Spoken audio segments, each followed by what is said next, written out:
Good morning. আমাদের দিনরাত্রির নতুন আরেকটি ভ্লগে আপনাদেরকে স্বাগত। আশা করি সকলে ভালোই আছেন। কারা এসেছে? আসুন আসুন। আপনারা তো জানেন বড় মাসিমণি এসেছে মায়ের বাড়িতে গুরু মহারাজের অনুষ্ঠান উপলক্ষে। তো মাসিমণিকে বলে এসেছিলাম আসার জন্য। তো আজকে সকাল সকাল দেখছি দুজনে এসে হাজির। মাসি এসেই বলেছে বসবো না, ছাদে চল, তোর গাছ দেখে আসি আজকে। মাসিও গাছ ভীষণ ভালোবাসে। চলুন ছাদে যাই, মাসিকে গাছ দেখায় আর আপনারাও দেখে নিন। মাসি বলছে এই 1 বছরের পুরনো চন্দ্রমল্লিকা গাছে এত সুন্দর ফুল এসেছে, গাছগুলো একটু সুতো দিয়ে বেঁধে দিস, তাহলে ফুলগুলো এরকম ছড়িয়ে যাবে না। ওই নয়নতারা চাদর গায়ে দিয়ে গরম লাগছে না দিদি? লাগছে দিদি, ঘরে মধ্যে ঢুকে বসে দেখতে পাচ্ছিস না? চাদরটা খুলে রাখো, চাদর খুলে রাখো। এই না থাক, ঘরে যাবো তো, ঘরে গেলাম। ওই চাদর নিয়ে আসতে হবে না, আমি নিয়ে নিচ্ছি, যাও। নয়নতারা গাছ টবে সুন্দর করে 5-6টা লাগিয়েছি বলে এর আগে মাও এসে আমাকে একই কথা বলেছে।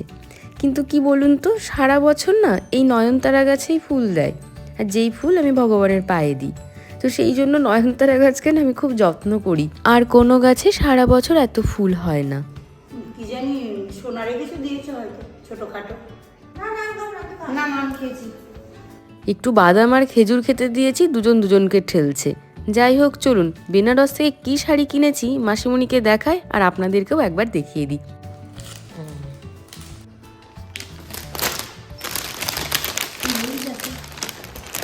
ওরা তো পালিশ করে পুরো পার করে লাগিয়ে দিয়েছে। এটা হচ্ছে ব্লাউজ পিস।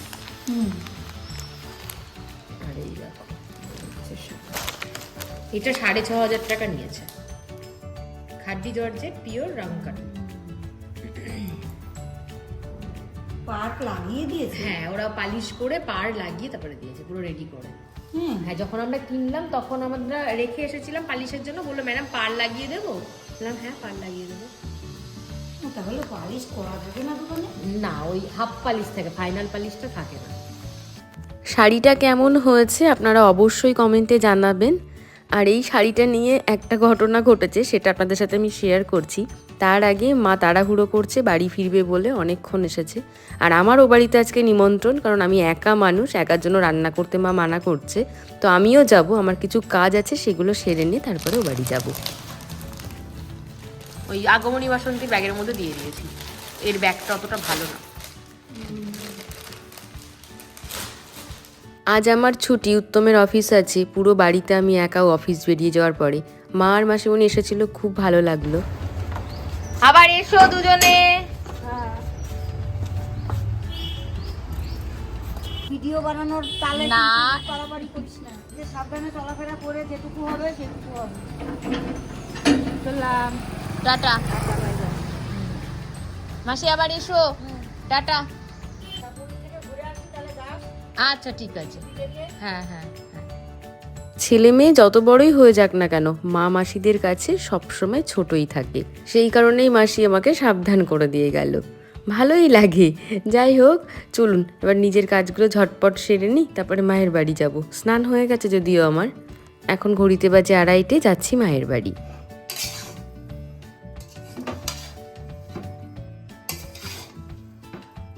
মাম্মির বাড়ি, মাম্মি বানাচ্ছে নুডলস। আরে বাপরে, ইয়াম্মি। আরে এরকম হলে তো মানে ননভেজ চাউমিনকে বলবে দূরে থাক। So yummy.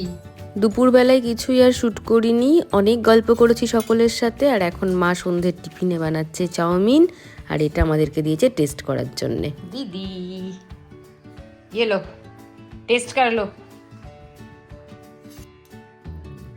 কেমন? এক্সিলেন্ট।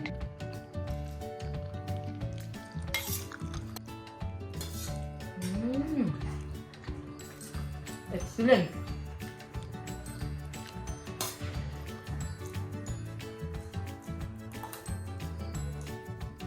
वाओ, टेस्टी खाना। হালকা রিভিউটা দাও। দারুণ। সন্ধ্যের টিফিনটা তো ভালোই হলো, যদিও উত্তম এখনও অফিস থেকে ফেরেনি। ও ফিরলে এখানেই আসবে ডিরেক্ট, তারপরে আমরা একটা জায়গায় যাব। বসো, বসে খাও।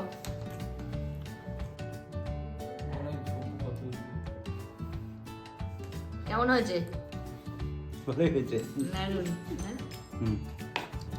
সেই দুপুর থেকে সন্ধে পর্যন্ত মায়ের বাড়িতেই রয়েছি, অনেকক্ষণ ছিলাম, বেশ মজা করলাম সকলের সাথে। আরিয়ানও বাড়িতে ছিল। এখন ফিরছি বাড়ি। আপনাদেরকে বলছিলাম যে বাড়ি ফিরে উত্তম অফিস থেকে এলে একটা জায়গায় যাব। তো আমরা যাচ্ছি কৃষ্ণনগর সিনেমা দেখতে। কি সিনেমা দেখতে যাচ্ছি আপনাদেরকে তো নিয়ে যাব, এটা বলেই দিই। আমরা যাচ্ছি ধুরন্ধর মুভি দেখতে। তাই দুজনা ভীষণ তাড়াহুড়ো করছি। 7:10 শো, এখনই বেরিয়ে না পড়লে শো মিস হয়ে যাবে। দেখতে জ্বলবে না, বন্ধ করে দেবো?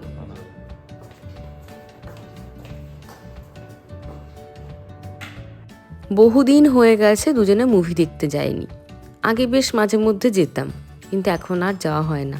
দুর্গাপুজোর সময় আমরা প্রত্যেক বছর একটা মুভি দেখবই, এবছর সেটাও হয়নি। কারণ আপনারা জানেন পুরো পুজোতে উত্তম সেভাবে ছুটি পায়নি, ও ছিলই না। আর আমার একা একা ভালো লাগে না। হ্যাঁ, দিদি ভাই বোন সকলে আছে, তবুও আমাদের খুব বেশি দেরি হয়নি, সময়ের মধ্যেই আছি। এখন ঘড়িতে বাজে 6:20। তোমার চশমা কই?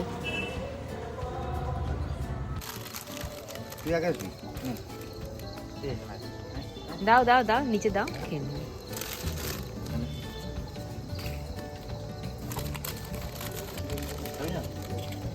মুখে দিয়ে দাও না একটা। চলো চলো কুমার, চলো। আমাদের গাড়িটা ছিল মায়ের বাড়ির রাস্তার সামনে, আর সেখানে আসলে বাচ্চাগুলো তো ধরবেই। আর গাড়িতে না সবসময় বিস্কিট রাখাই থাকে, আর ওরা আমার থেকেও উত্তমকে বেশি ভালোবাসে। তো ওদেরকে বিস্কিট না খাই কি করে যায় বলুন? যাই হোক, ওদেরও পেট শান্তি, মন শান্তি। এবার আমরা শান্তিতে যাব সিনেমা দেখতে। আমরা মুভি দেখতে যাচ্ছি কৃষ্ণনগরে, যে SBF মাল্টিপ্লেক্স রয়েছে সেখানে।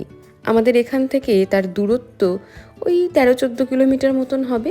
যেতে সময় লাগবে আপনার 20-25 মিনিট মতন। যেতে যেতে আপনাদের সাথে গল্পটা করি শাড়ি নিয়ে। সকালবেলায় যে শাড়িটা আপনাদেরকে দেখালাম বেনারস থেকে এনেছি, সেই শাড়ির গল্প। আসলে শাড়িটি যখন আমি নিই তখন আমার খুব যে পছন্দ হয়েছিল তেমন নয়, কোথাও একটা মনের কোণে কিন্তু ছিল।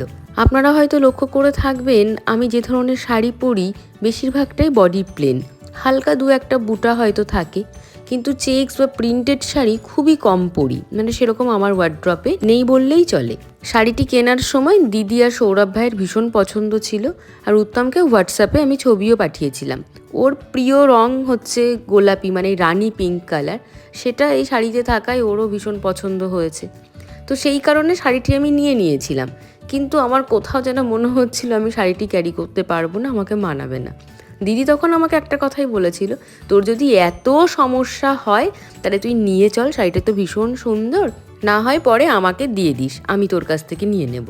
আর এই শাড়িগুলোর দাম আমাদের ওদিকে অনেক বেশি, 8, 8.5 করে এরকম, যে খাড্ডি জর্জেট পিওর রাংকাট শাড়ি যেগুলো থাকে আর কি। সেজন্যই মাসিমণির হাত দিয়ে শাড়িটি দিদির বাড়িতে পাঠিয়ে দিলাম। আর আপনারা নিশ্চয়ই এতক্ষণে বুঝতেই পাচ্ছেন কেন পাঠিয়ে দিয়েছি। যাই হোক, গল্প করতে করতে পৌঁছে গেছি আমরা SBF, আর ওই যে সামনে ইজি বাই লেখা মার্কেট প্লেসটি রয়েছে, এখানেই মাল্টিপ্লেক্স। অনলাইনে যখন আমি টিকিট বুক করতে গিয়েছিলাম তখন দেখলাম যে প্রায় অনেক টিকিট সেল হয়ে গেছে, গুটি কতক টিকিট আছে। তো উত্তমকে বললাম তাহলে কেটে নিই, বললো যে না, এক্সট্রা টাকা দিয়ে কাটার কোনো মানেই হয় না, আমরা গিয়েই কেটে নেব। উত্তম গেছে গ্যারেজে গাড়ি রাখতে, চলুন ততক্ষণে আমি টিকিটটা কেটে নিই, বেশি সময় আর নেই। আপনার 7:10 সময়, হ্যাঁ ওকে, টিকিট ফোনে? হ্যাঁ, টিকিট দিচ্ছি, এক্ষুনি দেবো, হাতে দেবো। ওয়েলকাম। এখনো 10 মিনিট মতন সময় রয়েছে, ভাবছি একটু চা কফি কিছু খাবো। চা কফি এখান থেকে খেয়ে যাবে না ওখানে খাবে? ভেতরে গিয়ে তো খাবো, তো হাফ টাইমের সময়। চিনি ছাড়া নাকি তোমার? হ্যাঁ, চিনি ছাড়া। We are coffee lover, সেজন্য coffee first priority. Coffee coffee coffee, বিনা সুগার কফি। হ্যাঁ হ্যাঁ হ্যাঁ হ্যাঁ। বিস্কিট। বেকারি বিস্কিটে প্রচুর সুগার থাকে, কিন্তু এই বাইরে এসে 2-1 দিন খাওয়া যেতেই পারে, আর খুব ভাল লাগে কিন্তু এই বেকারি বিস্কিটগুলো খেতে। উত্তমকে বললাম নেওয়ার জন্য, সে আর নেবে না, তাই আমি বলছি আমার থেকে একটু শেয়ার করে নিতে। সুন্দর করে গরম গরম কফি একদম বানিয়ে দিল। চাটা কি বলুন তো, জাল হতেই থাকে, ওনাদের কাছে রেডিই থাকে, চাইলেই সাথে সাথে পাওয়া যায়, কিন্তু কফির বেলায় আপনাকে একটু ওয়েট করতেই হবে।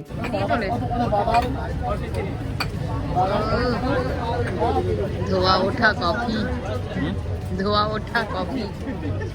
শীত পড়াতে দিনে এই চা কফি খাওয়ার পরিমাণটা অনেক বেড়ে গেছে, 4 কাপেরও বেশি হয়ে যাচ্ছে কখনো কখনো। কোনোভাবেই আমি এটাকে না কমাতেই পারছি না। কিভাবে এটার থেকে একটু মুক্তি পাবো, আপনাদের কাছে কোনো উপায় থাকলে আমাকে অবশ্যই শেয়ার করবেন তো। আর আজকে আমি যে সোয়েটারটি পরেছি এটা অনলাইন থেকে পারচেস করা নয়, এটা আমি যখন সিমলা মানালি ঘুরতে গিয়েছিলাম তখন মানালি মার্কেট থেকে কিনেছিলাম। ওখানে তো ভীষণ সুন্দর সুন্দর সোয়েটার পাওয়া যায়, তো আমি বেশ কয়েকটা সোয়েটার ওখান থেকে কিনে নিয়ে এসেছিলাম। লিফটও পেয়ে গেছি, আর অসুবিধা নেই। এখন আমরা যাব 2nd ফ্লোরে, সেখানেই মাল্টিপ্লেক্স।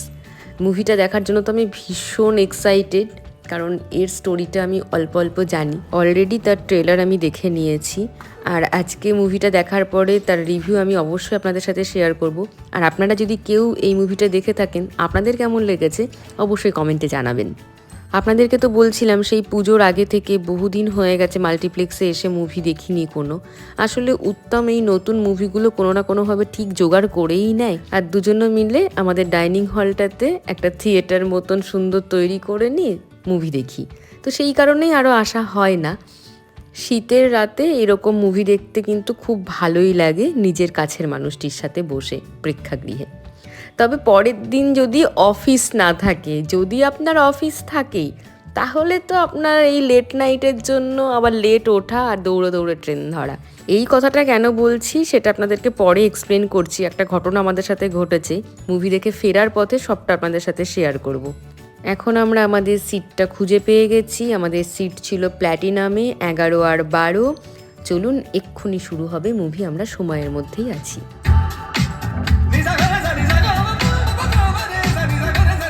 মুভি হলে পপকর্ন তো চাই, আর সিনেমার শুরুতেই কাশ্মীরকে মনে করিয়ে দিল। मैंने सब कुछ ट्राई कर लिया है। इंटरनेशनल मीडिया में खबर दे दी है कि हमारी नेगोशिएशंस कंप्लीटली फेल हो गई है। এখন ঘড়িতে বাজে 11টা, সিনেমা জাস্ট শেষ হলো। আজকে মুরগি হয়েছি।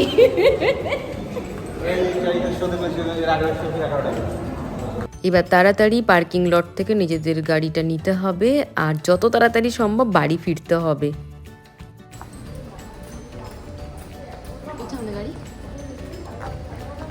সত্যি কথা বলতে মানে এতটা যে রাত হবে এটা আমাদের কল্পনাতেও ছিল না। 7:10 শো, হার্ডলি 10টার মধ্যে তো শেষ হবেই। মানে আমি ভেবেছি 9:30টায় শেষ হয়ে যাবে, 10টার মধ্যে বাড়ি। পরের থেকে না আমরা সিনেমা দেখতে আসলে স্যাটারডে নাইট করেই আসবো। মুভিটা শুরু হয়েছিল 7:25-এর সময় আর শেষ হলো 11টা পার করে। তাহলে বুঝুন কতটা লম্বা সিনেমা।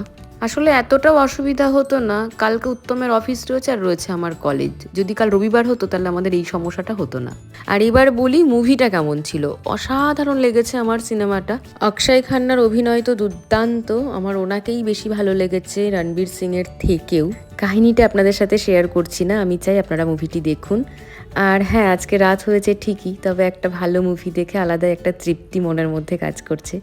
যাই হোক, আজকের ব্লগটা ভালো লাগলে প্লিজ একটা লাইক করে দেবেন। আজ আসি।